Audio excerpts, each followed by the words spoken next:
Здравейте на всички, аз съм NightGirl.bg и днес, както виждате по това заглавие, ще направим нашето първо видео в този канал.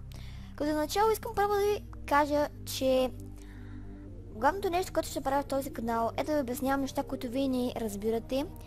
Като например ще правя уроци, ще правя всякакви други неща, но главната цел за този канал е да ви помагам за това, което мога.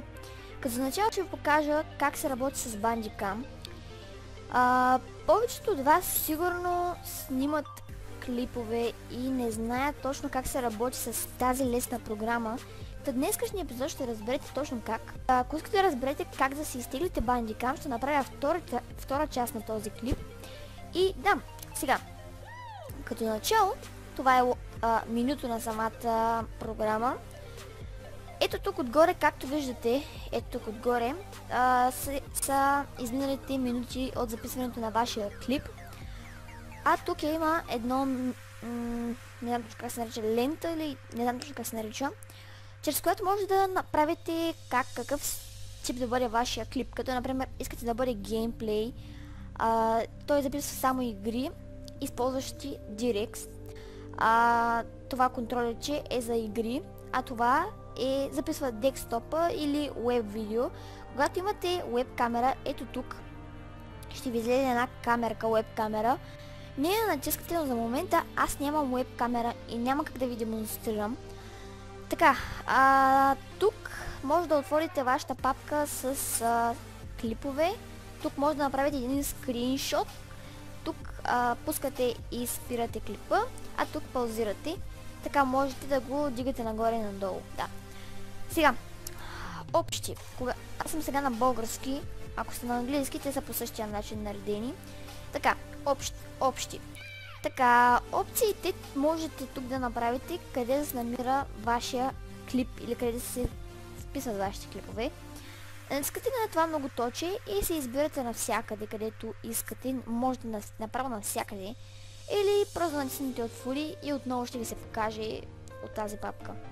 Тук не пипайте абсолютно нищо, не пипайте тикчета и всякакви други неща. Тук съм го направила на настройките време за запис 25 минути, а тук след завършване на автоматичен запис не правете нищо. Не го правете, защото това са най-тъпите неща. Сега, следващото нещо, което е видеото. Сега, тук е малко по-сложната част, чрез която ще можете да почнете клипа и да спрете клипа, както и да го паузирате. Сега, натискате това тикче тук и вече можете да записвате, да пускате и да спрете клипа с определено копче. Той ще ви излезе някакво копче, но вие натискате с левия бутон на мишката и той се маркира. След което натискате копчето, което искате да започнете да спрете клипа. Аз съм го направила с F7, а пауза клавиша ми с F8. Тези три тикчета ги натиснете, а тези два тук, защото не дейте, защото ако искате да добавите веб камера, го натиснете това, защото не няма да ви се добави. А тук, ефекти при клик, просто когато натиснете, ще има някакво нещо като светлинка около самият курсор. И натискате това, което е покажи курсор, това е мишката, да се вижда. Да. Настройката тук е. Сега, тук е много деликатно, защото на някой от вас може да не е същия компютър като моя. Така, сега, звукът. Първо да натиснете ето това, запис на звук, както и това, но аз не съм го натиснала, защото си имам определени неща, но трябва да го натиснете, тези двете трябва да ги натиснете, запишете аудио по време на запис, защото понякога се бъгват нещата. Основното устройство е Win7 Sound Wasapi. Тук имам всякакви други, но аз съм се го направила на Win7. Трябва вие сами да се го регулирате, защото всеки компютър е различно и не винаги тези компютъри, които снимат клиповете и вие ги гледате, не са същите като вашите и вие в същия момент се чудите what the fuck, какво се случва. Та, може да натиснете в настройката и тук да си го регулирате. Така, тук вторичното устройство съм го натиснала, съм го направила на изключване. Това може да го направите на същото, което е горе, за да може когато говорите с някой по скайп да го натиснете и така той ще се чува, обаче трябва вие да се го регулирате. Просто не мога да ви кажа точно какво. Да, просто няма на някой да тръгне.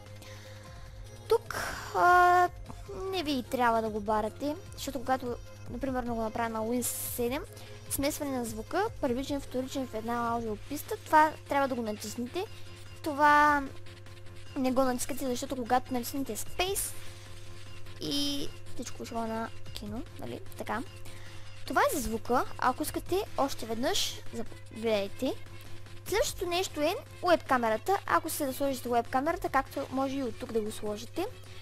Набързо тук се ви е сложена вече уеб камерата, няма какво да и правите. Тук е видео размера, имам предвид горе в дясно ви, колко голямо ще бъде прозорчето, което вие си виждате. Може да го направите до 50%, но направете го по-малко. Тук е позицията, къде ще е долу в дясно или долу в ляво или навсякъде. Прегледа е да се видите просто. Да, но това ще го махнем, защото аз не го използвам. Следващото нещо е добавяне на лого към видеото. Това може да се го сложите и да си изберете от това многоточие тук вашето лого на вашия клип или нещо подобно. Прозрачността може би ще бъде колко добре се вижда и това по същия начин позицията къде се намира. Примерно ето тук ви е уебкама, вие сте го сложили долу вляво, за да се вижда, нали? Да. Но това не го използвам. Ефектите на мишката, това е ефекти при кликване. Натискате това тикче и цвят при ляво кликване на мишката е червено, а при дясно синьо. А това на осветяване на мишката може да не го слагате, защото изглежда много грозно. Но тук може да слагате по всякакъв начин, тук може да бъде зелено и всякакви други неща. Може да се го направите по всякакъв начин, какъвто вие искате. А опциите, сега тук приоритет на записа е доста важно, защото ако сте с слаб компютър, трябва да го направите на нормален. Ако сте с хубав среден компютър, който може да подкарва GTA 5 на 20 фрейма, го слагате на висок, а най-висок вече може да подкарва GTA 5, така се го сметнете, на 50-60 фрейма, това е най-високия. И аз го направя на нормален, защото компютъра ми не е много силен. Така, за DirectX OpenGL прозорци, пропусни запис, докато устройството не е актуализирано. Точно така. Това го натисне, защото когато не е актуализирано нещо, може да има нещо готино, което създателите на Bandicam са вкарали и трябва първо да се апдейтни и после да се оправят нещата. Това не го правите, не го натискайте, защото няма смисъл просто. А това автоматично се е сложено. Отново ще мина, за да видите горе-долу какво е. Така, натискате ОК и супер ОК жица. Така, формата. Натискате настройки. Вид на файла, моят вид на файла е AV, защото MP4 е само звука. Размера е пълен размер. Да. Тук е с 30 фрейма, кодек XVID, качество 80, стерео, канали с стерео, частота 48000.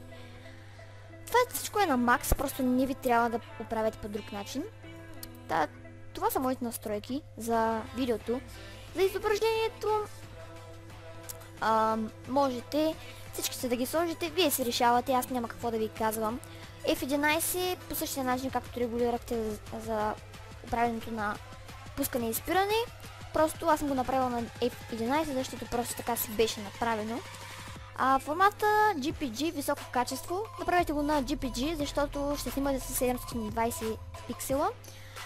На BMP мисля, че с 240 или 360, не съм много сигурна. Затова това са настройките за мен. Изход, това са клиповете, които имате във вашата папка. Може от тук също да влезнете. И тук може да се регистрирате чрез онлайн. Може да се купи самата програма, която мисля, че струва 80 лева или 70, не съм много сигурна. Напишете в коментарите, ако знаете точно. Може да дадете лайк на този клип, ако съм ви била полезна.